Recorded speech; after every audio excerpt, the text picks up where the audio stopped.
네, 수업을 시작하도록 하겠습니다. 우리가 이제 동물 임상보건 병리를 지금 계속 하고 있는데, 어, 혈액에 관련된 내용들을 이제 다 배웠다고 보시면 돼요.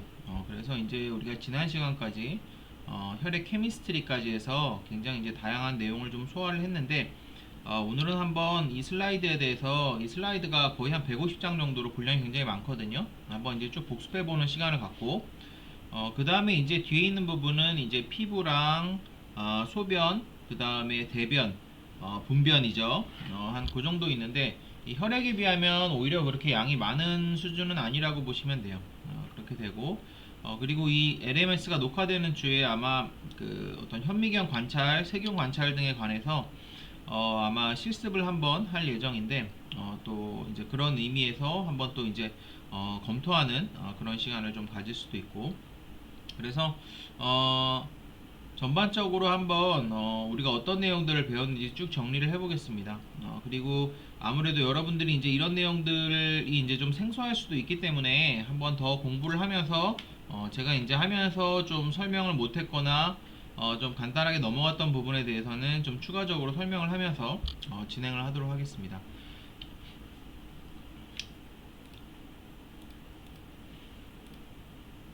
자, 우리가 이제 동물보건 임상병리라고 하면 이렇게 나와 있는 그 요약집에 나와 있는 어쨌든 다양한 정의가 있을 수 있는데요. 병원에서는 굉장히 중요한 항목이라고 보시면 됩니다. 병원에 딱 가게 되면은 사실 제일 중요한 부분을 이제 딱 두 가지로 나누자면은 진단이랑 치료죠. 그래서 진단이라는 것은 동물이 어떤 병에 걸렸는지 그런 것들을 확인하는 과정이고 치료라는 거는 그 병에 대해서 어떤 식으로 이제 말 그대로 처치를 할지 결정하는 과정입니다. 그래서 치료를 갖다가 내과학적인 치료로 약물로 치료할 수가 있고 외과학적인 치료로 수술을 통해서 치료를 할 수가 있어요. 그런데 이 그런 치료를 위해서 이 진단이란 과정이 굉장히 중요하다고 보시면 되고 진단은 물론 이제 수의사가 이제 딱 보고 얘는 이제 어떤 병일 확률이 높다 이런 식으로 그때 말씀드린 어떤 감별 진단의 목록을 만들겠지만 사실은 정확하게 하기 위해서는 어떤 확진을 위해서는 항상 실험실적 검사가 필요합니다.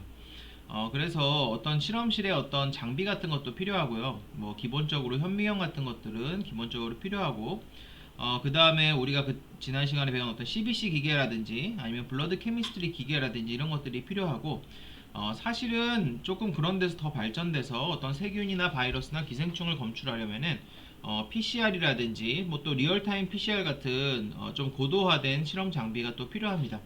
어, 그래서 이제 그런 진단을 하는 데 있어서 이제 핵심적인 부분이라고 볼 수 있고요. 결국 이제 진단도 이런 식으로 실험실적인 검사가 있고 이제 검사를 한다고 하면 그 다음에 이제 엑스레이라든지 뭐 CT, MRI 같은 걸로도 이제 검사를 할 수가 있는데 아무래도 어떤 이제 수치의 변화 같은 것들을 통해서 이제 질병을 정확하게 진단하고 또 확진하는 데 있어서 특히 이제 기능적인 부분을 평가하는 데 있어서 동물 임상병리가 굉장히 중요하다고 보시면 되고 그래서 검체를 이용해서 실험실적 검사를 하기 때문에 말씀드렸듯이 이제 어떤 보호자를 직접적으로 보지 않아도 단순히 이제 검체를 이용해서만 이제 실험실적 검사를 한다고 보시면 되죠. 우리나라는 그런 분류가 세세하게 돼 있지는 않지만 제가 있던 이제 그 오클라호마 대학 같은 경우는 그 실험실적 검사를 하는 테크니션들이 따로 있어요. 그래서 이 사람들은 정말 실험실에 있어서 하루 종일 계속 염색하고 검사 돌리고 검사 결과를 컴퓨터에 올리는 이제 그런 수준의 이제 업무만 계속 하고 있습니다. 그래서 이제 우리나라도 어떤 병원이 좀 고도화되면은 이런 식으로 실험실적 검사를 전문적으로 하는 수의 테크니션 동물보건사가 등장하지 않을까 생각을 하고 있고 실제로 몇몇 병원에서는 임상병리사를 고용을 해서 그 일을 하고 있습니다. 사실 이제 그 임상병리사가 하는 일이 결국은 말씀드렸듯이 검체를 가지고 하는 일이기 때문에 동물보건사가 하는 일과 솔직히 크게 다르지가 않습니다. 그래서 임상병리사는 한 뭐 또 4년제 나온 사람들이 많죠. 그래서 이런 분들이 어떤 전문적인 어떤 면허를 가지고 어떤 실험실적 검사를 이렇게 하게 되면은 조금 더 높은 퀄리티의 어떤 검사 결과를 또 빠르게 얻을 수 있는 장점이 있죠. 그래서 이제 동물보건사도 임상병리사 수준까지는 되지 않더라도, 물론 임상병리는 임상병리만 배우지만 동물보건사는 그렇지 않으니까요. 그래도 어떤 실험적인 중요 테크닉이랑 과정을 알아둘 필요가 있다고 보시면 되고, 그래서 이것은 검체를 이용해서, 검체라고 하는 것은 침이나 소변이나 분변이나 혈액 같은 것들을 통해서 실험실적 검사를 하는 그런 과정이라고 말씀을 드렸고요.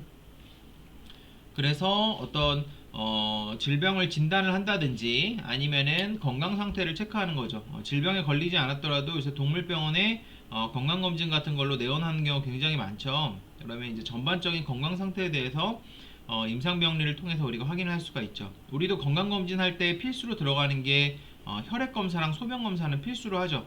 그래서 이제 혈액에서 어떤 어떤 수치 같은 것들이 높게 나왔는지, 뭐 간 수치라든지, 뭐 콜레스테롤이라든지, 그런 것들 높게 나왔는지, 그리고 이제 뭐 소변에서는 뭐 단백질이라든지 아니면 혈액이라든지 그런 것들을 이제 검출이 됐는지 그런 것들을 확인해서 건강 상태를 계략적으로 추측을 하잖아요. 그러고 나서 좀 더 세부적인 검사로 이제 들어가는 거죠. 그래서 임상병리학이 어떤 전반적인 건강 상태를 알 수 있는 굉장히 이제 중요한 검사고, 어떤 건강 상태를 알 수 있을 뿐만 아니라 어떤 세부적인 검사의 수의사의 입장에서는 가이드라인이 됩니다. 말씀드렸듯이 어떤 간 수치가 좋지 않았다. 그러면은 간에 어떤 이상이 있는 거잖아요. 그러면은 간에 대해서 조금 더 이제 세밀한 검사를 해서 질병을 이제 확인을 할 수가 있는 거죠. 당연히 이제 치료 대책도 세울 수가 있고. 자, 그래서 이제 말씀드렸듯이 기본적으로는 어떤 병원에서 이루어지는 일이 보호자랑 어떤 수의사의 어떤 커뮤니케이션이지만, 수의사가 이제 추가적으로 어떤 검사를 하고자 할 때는 검체를 이제 채취를 해서 임상병리 검사를 하게 되는 거죠. 그래서 임상병리 검사는 이 검사 결과가 검사한 사람이 직접적으로 보호자에게 이야기하는 것이 아니라 수의사를 통해서 이제 이야기가 되는 것이죠. 그래서 요런 코스로 일반적으로 병원이 이루어지지만 어떤 세부적인 검사를 할 때 임상병리 검사까지 이제 가게 된다. 자, 일반적으로 이제 임상병리 검사는 원 내에서 이제 하게 되지만 외부에 의뢰하는 경우도 많습니다. 아까 말씀드렸듯이 어떤 세균이라든지 바이러스 같은 거 이제 잡으려면 물론 이제 몇 가지 키트가 개발된 것이 있긴 하지만 이제 굉장히 다양한 것에 대해서 이제 좀 잡기 위해서는 어떤 PCR 같은 아니면은 어떤 배양 시스템 같은 그런 것들이 좀 필요한데, 그런 것들은 이제 전문적으로 이제 실험 기구가 이제 갖춰지지 않은 곳들이 굉장히 많죠. 특히 실험 장비라는 것이 돈이 굉장히 많이 들거든요. 돈이 많이 드는 데에 비해서 이런 것들을 검사하는 사람은 많지 않기 때문에 외부에 의뢰한다 그랬죠. 그래서 국내에 이제 많은 업체에 의뢰를 하거나 아이덱스 같이 좀 유명한 다국적 기업에 이제 의뢰를 해서 실험실 결과를 받게 돼서 이제 통보를 하게 되는 것이죠. 자, 말씀드렸듯이 임상병리학은 사실은 범위가 굉장히 넓은 과목이라 그랬죠. 그래서 사실은 임상병리학과 같은 데가 따로 있을 정도로 인이 쪽에서는 뭐 배우는 게 굉장히 많다고 보시면 되고, 수의 쪽은 수의사 쪽은 뭐 임상병리학에서 따로 배우지만, 그리고 이제 뭐 임상병리학 뭐 전공 교수가 있지만, 이 동물보건사 쪽은 이제 그렇지는 않아요. 그래서 어쨌든 이것저것 배우기는 하지만 뭐 그렇게 엄청난 양을 이제 배우지는 않습니다. 다만 학문 자체가 굉장히 범위가 넓은 학문이라고 말씀을 드렸죠. 그래서 기본적인 어떤 장비라든지 시험법에 대해서 숙지를 하고 있어야 된다고 말씀을 드렸고, 그리고 이제 다양하게 이제 검사하는 뭐 혈액 검사, 소변 검사, 분변 검사, 키트 검사, 피부 검사, 이런 이론적인 내용에 대해서도 숙지할 필요가 있다고 말씀을 드렸습니다. 임상병리 검사의 종류에 대해서 보시면은 요건 이제 책에 나와 있는 분류인데요. 그래서 일반적인 혈액 검사, 혈액 검사가 제일 많죠. 자, 혈액은 한번 다시 말씀을 드리면은 어떤 알갱이적인 부분, 세포로 되어 있는 부분이랑 액체로 되어 있는 부분으로 나눠져 있다 그랬죠. 그래서 우리가 어떤 그 세포에 대해서, 알갱이에 대해서 연구하는 것이 혈구 검사라고 했고, 어떤 그 액체에 대해서 연구하는 것이 혈액 화학 검사 혹은 혈청 화학 검사 혹은 케미스트리라고 우리가 불린다고 했죠. 그래서 어떤 혈액 검사라고 하면 혈구에 대해서 연구를 하냐, 혈구라고 하면 우리가 적혈구, 백혈구, 혈소판 같은 혈구에 대해서 하냐, 아니면은 혈장이나 혈청을 가지고 검사를 한다 그랬죠. 그 차이점 뭐라 그랬죠? 응고인자의 유무라 그랬죠. 그래서 혈장이나 혈청을 통해서 이제 검사를 하게 되고, 그 다음 어떤 면역 혈청학적 검사라든지 키트 검사, 그리고 미생물학 검사, 이런 것들을 이제 진행을 하게 됩니다. 그래서 뭐 한 굉장히 이제 다양한 종류의 이제 검사가 있다 그랬고, 어떤 검사하는 원리 자체는 굉장히 비슷하고, 특히 키트 같은 경우는 여러분들도 이제 코로나 키트 할 때 그냥 매뉴얼에 나와 있는 내용 보면서 그냥 하죠. 똑같이 따라하면서, 동물 키트도 마찬가지예요. 그래서 그냥 매뉴얼에 나와 있는 대로 일반적으로 하면 이제 간편하게 여러분들도 쉽게 이제 따라할 수 있는 부분이고, 그래서 한 요 정도에 나와 있는 검사 정도는 여러분들이 이제 할 수 있어야 되고, 여기 이제 잘 나와 있지는 않지만 이제 소변이라든지 이제 대변 검사도 기본적으로 이제 할 수 있어야 되고, 소변 검사 같은 경우는 지난 학기에 저랑 한번 이제 쭉 해봤죠. 그래서 세 가지 검사가 있었죠. 비중 검사, 그 다음에 스틱으로 하는 짝대기 넣어서 색깔 변화 보는 스틱 검사, 그 다음에 요 침사 검사라고 하는 그런 검사 있었죠. 자, 임상병리 이제 검체를 보면은 생체에서 얻을 수 있는 대부분의 어떤 시료를 자체를 검체로 다 사용할 수 있다고 말씀드렸죠. 대표적으로 사용되는 게 이제 혈액이라고 했고, 또 그리고 우리가 어떤 신경 쪽의 어떤 질병 같은 것들을 확인할 때 뇌척 수액 같은 것도 MRI라든지 CT 같은 것들을 찍으면서 확인할 수도 있다고 했고, 그 다음에 배설물, 소변, 대변, 귀지 같은 것들, 그리고 분비물, 위액이나 췌장액이나 타액, 이런 분비물은 사실 여러분들이 그렇게 뭐 검사할 일은 거의 없다고 보시면 돼요. 천자액 같은 경우는 이제 흉수, 복수, 소변 천자인데, 요거 같은 경우는 우리가 뭐 현미경 밑에서 이제 직접 볼 수 있고, 생검 조직 같은 경우는 뭐라 그랬죠? 수술이라든지 간단한 시술을 통해서 어떤 특정한 장기를 일부분 떼어내 가지고 이걸 나중에 표본을 만들어서 슬라이드 밑에서 보는 거라 그랬죠. 이건 역시 보통 이제 이건 이제 조직 표본이기 때문에 또 여러분들이 보통 만들진 않습니다. 보통 그냥 포르말린 같은 데다 이제 넣어 가지고 보통 이제 암 진단 같은 거 할 때 이제 하겠죠. 실험실로 보내면 그 실험실에서 보통 이제 다 알아서 해주는 편이에요. 그래서 여러분들이 이제 직접적으로 보통 검사하는 거는 한 요 정도라고 보시면 돼요. 체액이랑 배설물 정도가 가장 이제 흔하다고 보시면 되고, 대부분은 혈액, 뭐 경우에 따라서 소변 정도라고 보시면 됩니다. 대변 검사도 생각보다 잘 안 하는 것 같아요. 그래서 이제 외국 같은 경우는 그 기생충이 굉장히 종류가 많고, 우리나라에서 좀 없는 그런 기생충도 굉장히 많고, 좀 기생충이 외부에서 좀 생활하는 개들이 굉장히 많다 보니까 기생충에 되게 민감한 편이에요. 그래서 그 대변 검사를 반드시 하는 편입니다. 대변 검사를 굉장히 주기적으로 하고, 약도 좀 주기적으로 먹이고, 그런 편인데, 우리나라는 그렇게 좀 집에서 이렇게 그냥 얌전하게 키우면서 산책이나 나가는 그런 개들은 사실 좀 기생충 감염에 대한 우려가 그래도 좀 적은 편이거든요.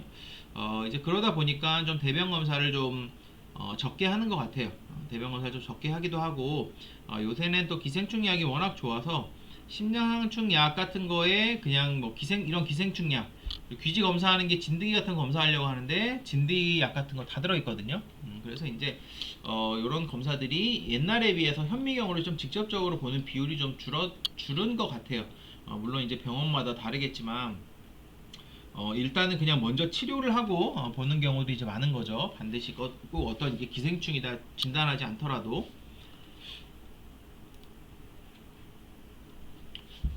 그래서 기본 장비는 뭐라 그랬죠? 현미경이 일단은 제일 중요하다 그랬어요.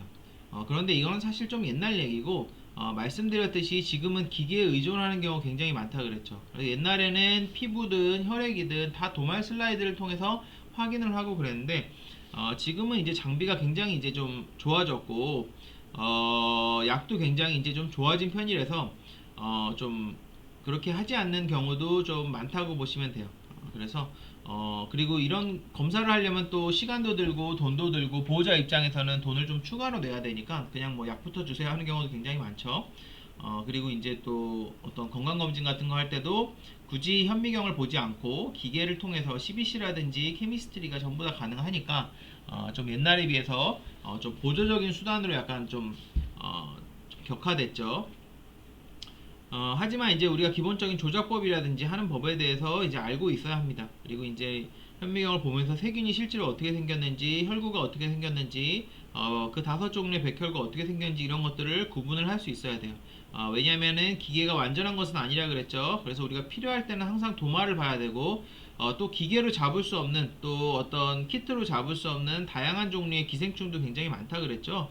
뭐 아나플라즈마라든지, 물론 아나플라즈마는 잡을 수 있지만, 바베시아라든지 뭐 이런 것들, 그 다음에 어떤 심장상충의 유충 같은 것들, 그런 것들은 이제 도마를 통해서 확인할 수 있다 그랬죠. 물론 요새는 또 그런 것들 다 PCR로 다 검사를 하는 편이지만, 그래도 어쨌든 외부에 보내지 않고 도마를 통해서 우리가 혈구에서 확인을 하면 굉장히 편하죠.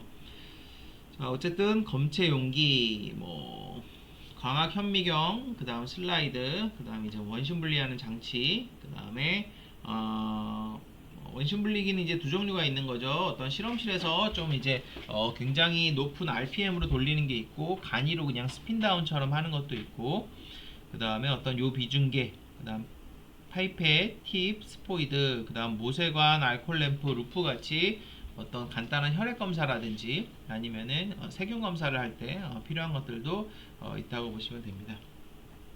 그래서 이런 것들이 이제 기본 장비고, 이런 기본 장비는 실험실의 기본 장비랑 일치한다 그랬죠. 결국은 이제 임상병리도 그냥 실험이거든요. 실험. 그래서 임상병리를 좀 잘 하시는, 실험을 좀 잘 하시는 분들은 임상병리도 문제 없이 해요. 왜냐하면 실험의 원리랑 결국은 다 똑같기 때문에.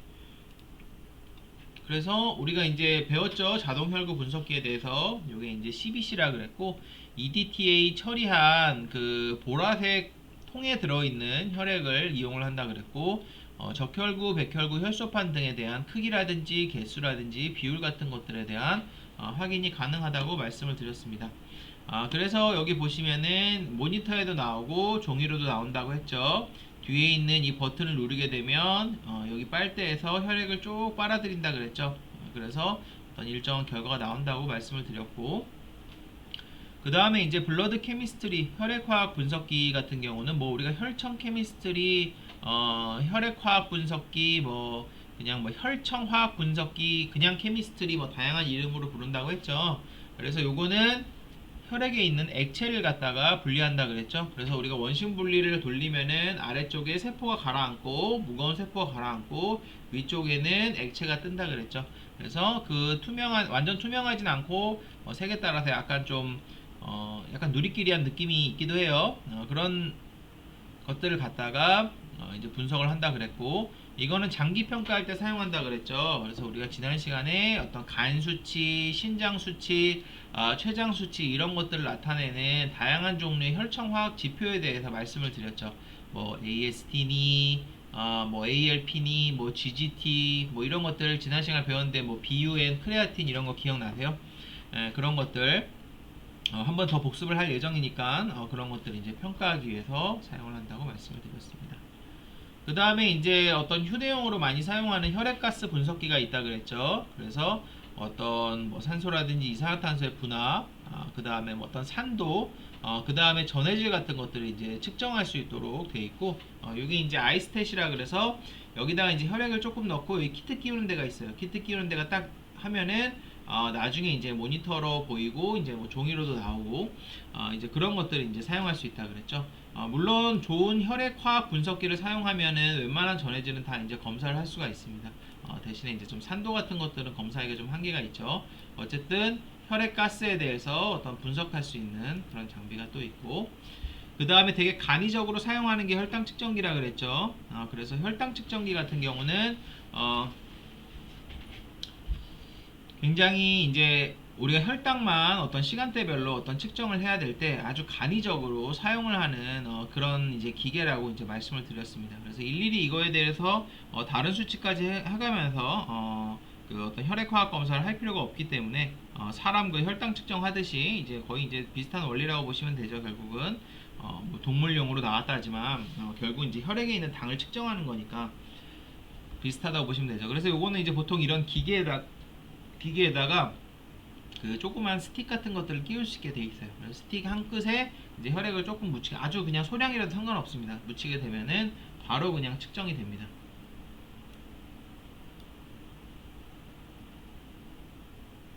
그 혈당 측정, 보통 그냥 저도 그냥 가서 혈당 측정만 되는 걸 봤는데, 사실은 그 락테이트 같이 뭐 젖산 같은 거 이제 측정하는 그런 게 같이 있는 경우도 있어요.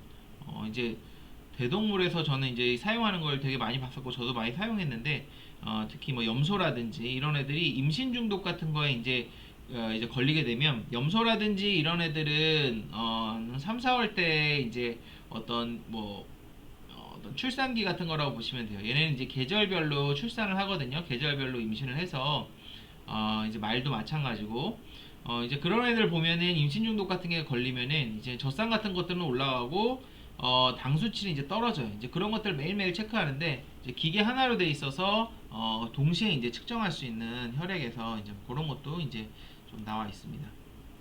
자, 현미경은 우리가 이제 곧 실습을 할 테지만 다시 한번, 여러분들 이제 또 LMS로 듣다 보니까 실습을 못 해요. 그래서 한번 그리고 실습을 이제 녹화를 하게 되면은 안타깝게도 그 현미경 같은 경우는 우리 지난 시간에 뭐 수술포를 접는다든지 수술기구 보여준다든지 뭐 그런 것들에 대해서는 사실 어느 정도 실습이 되지만, 현미경은 이게 뭐 눈으로 이렇게 보는데 제가 도저히 촬영을 할 수가 없죠. 그래서 이런 것들이 여러분들 이제 실습하기 굉장히 어렵기 때문에, 제 생각에는 LMS를 통해서 이런 것들을 좀 잘 들어두시고, 병원에 가면은 이제 현미경을 쓸 때만 써요. 그래서 여러분들이 어떤 뭐 여유가 있을 때 병원에 있는 현미경 같은 것들을 조금 사용을 해보면서 좀 실습을 한번 해보실 필요가 있어요.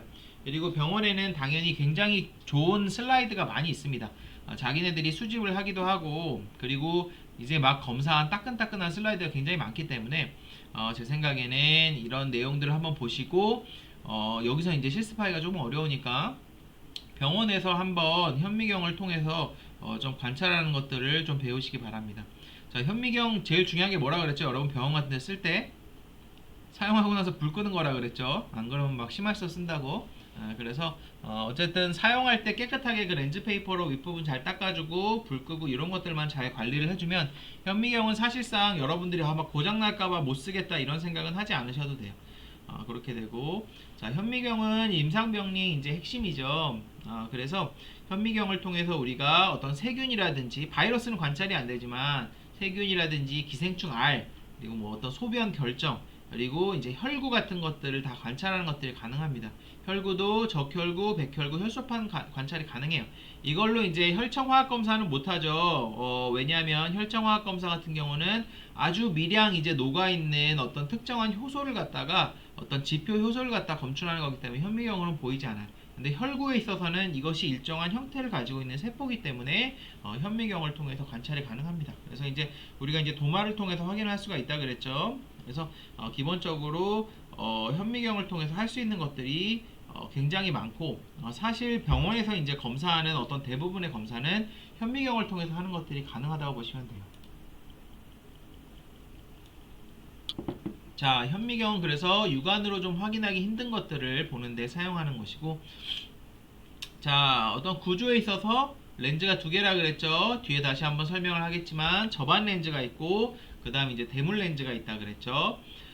그리고 뭐 로버트 후크가 현미경에 근접한 장치를 만들어서, 뭐 이 사람이 제일 유명하죠. 현미경. 그래서 저 어릴 때는 교과서에 이 후크가 처음에 그 코르크인가요? 그거 관찰하는 거에 대한 내용이 막 나왔어요. 중학교 때인가? 그래서 이제 굉장히 이 사람, 저도 그냥 현미경 하면 이 사람 굉장히 유명하다고 그냥 알고 있는데, 그 다음에 현미경은 위쪽에서 바라보는 거기 때문에 검체가 여러 겹으로 겹쳐 있으면 관찰이 어렵다 그랬죠. 우리 도말표본 만들 때 제가 뭐라 그랬죠? 혈액이라는 게 이렇게 밀어서, 우리가 슬라이드를 밀어서 도말표본을 만드는데, 이 미는 쪽 처음 부분은 혈구가 막 겹쳐 있고, 이쪽으로 갈수록 혈구가 한 층이 된다 그랬죠. 그 혈구가 한 층이 되는 층을 우리가 모노레이어라고 한다 그랬죠. 그래서 반드시 관찰은 모노레이어에서 이루어지는 것이 필요하다 그랬죠. 왜냐하면은 얇은 층으로 봐서 위에서 한 번에 볼 수 있도록 하는 것들이 굉장히 중요합니다. 그래서 현미경 같은 경우는 검체를 가급적이면 얇게 만든다고 보시면 되고, 그래서 현미경 같은 경우는 이제 광학 현미경이 거의 다 사용된다 그랬죠. 병원에서는. 그래서 실체 현미경이라 그래서 이제 작은 것들 관찰하고 이런 것들이 있는데 실제로 병원에는 거의 없다고 보시면 돼요. 외국 병원에는 이런 것들이 꽤 있어요. 그래서 진디 같은 거 이제 되면은 이런 것들을 위에서 이제 바라보고 실제로 어떤 이제 진드기인지 좀 이제 확인을 하고 뭐 이런 것들도 좀 보게 되는데 어, 어, 그 이제 뭐 우리는 이제 좀 그런 것들은 별로 없는 것 같아요. 그래서 그냥 광학 현미경 정도 있다고 보시면 되고, 그 다음에 이제 전자 현미경은 뭐 여러분들이 거의 볼 일이 없다 그랬죠. 워낙에 이제 작은 어떤 진짜 뭐 세포 단위도 아니죠. 세포보다 이제 훨씬 작은 어떤 진짜 약간 뭐 어떤 입자 단위라고 해야 될까요? 어떤 세포의 소기관 단위에서 어떤 확인을 할 때 사용을 하는 그런 수준이라고 보시면 됩니다. 자, 그래서 현미경의 구조에 대해서 이제 말씀을 드렸죠. 접안 렌즈가 있고 가운데 경통이 있고 그 다음에 이제 회전판이 있다고 했죠. 그리고 이제 대물 렌즈를 통해서 요것들이 이제 돌아가는 형태라고 말씀을 드렸고, 회전판을 통해서 이 대물 렌즈 네 종류가 돌아가는 형태라고 말씀드렸죠. 자, 짧을수록 낮은 배율이라 그랬죠. 그래서 현미경을 반드시 볼 때는 뭐라 그랬죠? 낮은 배율부터 높은 배율로 본다 그랬죠. 그 다음에 여기 이제 재물대가 있고 빛이 들어오는 것을 조정하는 조명 장치와 조리개가 있다고 말씀을 드렸고, 그리고 이 재물대를 갖다가 조절하면서 미세적으로 조정하는 게 조동나사라고 그랬죠. 그래서 이게 왔다 갔다 하면서 우리가 계략적으로 초점을 맞추게 되고, 미동나사를 통해서 세부적으로 좀 초점을 맞춘다고 말씀을 드렸죠. 자, 그래서 어떤 이 경통이 하나 있는 애도 있고 두 개 있는 애도 있는데 여러분들이 병원에서 보는 애들은 다 두 개라고 보시면 돼요.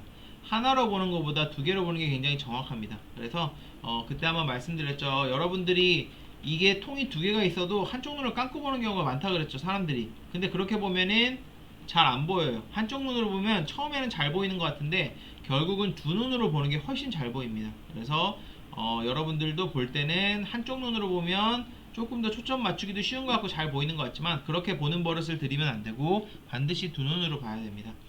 경통이 있고 그 다음에 어떤 대물 렌즈 같은 것들이 있고 아래쪽에 이제 재물대, 조동나사, 미동나사, 그죠? 그리고 조리개가 있고 그 다음에 이제 광원을 내는 장치가 있다 그랬죠. 조명 장치에는 전구가 달려 있다 그랬죠. 그래서 전구에 어떤 전원이 여기 지금 나와 있지는 않지만 전선이 보통은 연결이 돼 있어서 여러분들이 사용하고 나서 이거를 반드시 꺼야 돼요. 이거는 그냥 여러분들이 그냥 이 보통 전구를 가는 게 아니고 제가 알기로 이거 업체에 전화해서 전구를 갈아달라고 해야 되는 걸로 알고 있어요. 그럼 이제 또 돈이 들어가는 거죠. 그래서 요거 이제 끄는 거 잊지 말라고 말씀을 드렸고, 저반 렌즈는 그 눈으로 들여다보는 것이고, 양안 현미경은 검사자의 양눈 사이에 맞춰서 어떤 간격을 조절하고 이게 약간 매지가이 보듯이 이제 봐야 됩니다.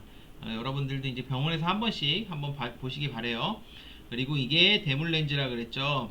그래서 4개로 구성이 되어 있다 그랬고 4배, 10배, 40배, 100배가 대표적이라 그랬죠. 이게 3개짜리도 있습니다. 3개짜리. 3개짜리도 있고 4개짜리도 있는데 3개짜리는 보통은 이게 없어요. 4배짜리가. 그렇게 되면은 이게 최대 100배까지 볼 수 있냐? 아니라 그랬죠.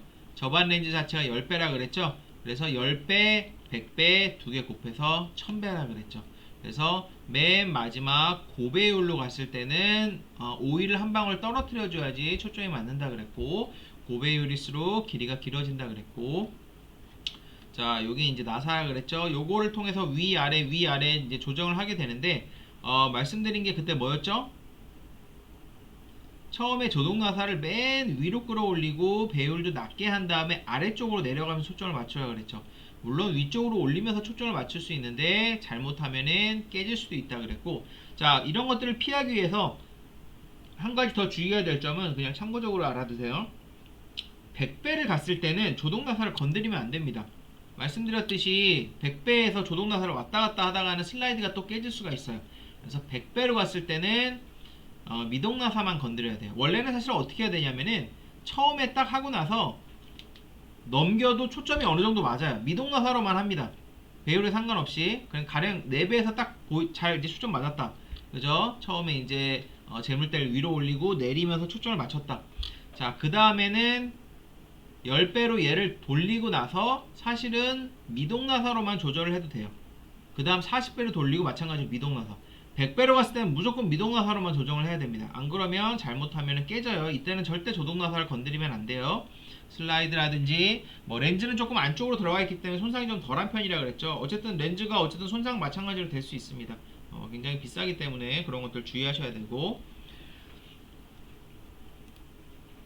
자, 회전판은 요거 바꿀 때 이제 사용을 한다 그랬고, 재물대는 슬라이드를 얻는 부위라 그랬죠. 그래서 요 클립을 갖다가 뒤로 당기고 슬라이드를 놓고 클립을 원 위치에 두면은 이게 딱 고정이 된 상태입니다. 그리고 여기 이제 중간에 구멍이 있어요. 그래서 아래쪽에서 빛이 광원이 들어오고 위에서 이걸 관찰하는 그런 구조라고 보시면 되고, 그리고 광원 조절기가 여기는 이제 보이지는 않지만 밑에 이렇게 나사처럼 된 게 있어서 여기 나와 있는 이 여러분들 우리 집 전구 같은 경우도 이제 어떤 밝기를 조절을 할 수가 있잖아요. 그래서 얘네들도 이 밑에 있는 이거를 이제 조절을 해주면서 밝기를 어느 정도 조절을 해줍니다. 자, 그 다음 조리개는 광원을 갖다가 빛의 양을 조절하는 거라 그랬는데, 자, 무조건 밝으면 잘 보일 텐데 라고 했는데 그게 아니라 그랬죠. 조명 장치 같은 것도 너무 밝으면은 특히나 이제 낮은 배율에서는 빛이 많이 안 필요한데 높은 배율로 가서 빛이 많이 필요해요. 그래서 조명 장치 같은 경우에 낮은 배율에서 밝게 하면은 여러분들 눈으로 태양을 보듯이 밝아서 막 보기가 굉장히 어렵습니다. 그래서 낮은 배열에서는 조명을 좀 낮춰줘야 되고, 조리개도 마찬가지라 그랬죠. 조리개 같은 경우도 그냥 밝다고 좋은 게 아니라 배율이 조금씩 어떤 빛이 조금 어두워질수록 해상도가 조금씩 올라간다 그랬어요. 그래서 여러분들이 조리개를 요걸 이렇게 살살 옆으로 돌리거든요. 여기 손잡이고 손잡이를 살살 돌리면서 위아래로 살살 왔다 갔다 하면서 최적의 빛, 그 다음에 최고의 해상도를 볼 수 있는 그런 빛을 이제 찾아야 돼요. 그 다음에 이제 슬라이드 글라스랑 커버 글라스는 재물대 위에 올려놓고 관찰하는 시스템이라고 말씀을 드렸고요. 현미경 렌즈는 4개로 구성이 된다 그랬죠. 여기다가 접안 렌즈를 곱해서 이제 배율을 이제 구하는 시스템이라고 말씀을 드렸고, 자, 그 다음에 대물 렌즈가 한 1000배까지 가게 되면은 여기서는 오일을 우리가 이걸 유침 오일, 뭐 이멀전 오일, 뭐 다양한 이름으로 부릅니다. 그래서 오일을 도포해서 관찰하는 시스템이라고 말씀을 드렸습니다. 그래서 대물 렌즈에는 이제 오일을 넣으라고 여기다가 이제 보통 오일이라고 써 있다고 말씀을 드렸어요. 자, 그래서 어떤 현미경의 어떤 사용 순서에 대해서 이제 말씀을 드렸죠. 자, 일단은 현미경은 되게 평평한 데다 설치한다 그랬죠. 그죠? 평평한 데다 설치한다 그랬고, 그 다음에 요거를 이제 올려놓고, 그 다음에 재물대를 위아래로 왔다 갔다 합니다. 그래서 보통은 맨 아래쪽에서 내려서 맨 위로 올린 다음에 아래쪽으로 내리면서 조절하는 것이 굉장히 좋다 그랬죠. 재물대를 어떻게 조절하죠? 조동나사를 통해서 조절한다 그랬죠. 그쵸? 요렇게 보면서 상이 이렇게 보면 찾아지죠. 여러분들의 눈에 맞는 초점이 있어요. 사람마다 초점이 다르다 그랬죠. 그래서 제가 딱 맞춰놓고 옆에 사람한테 이거 한번 보세요 하면은 초점이 안 맞는 경우도 있다 그랬죠. 그래서 어쨌든 본인한테 맞는 초점을 찾아가는데 사실은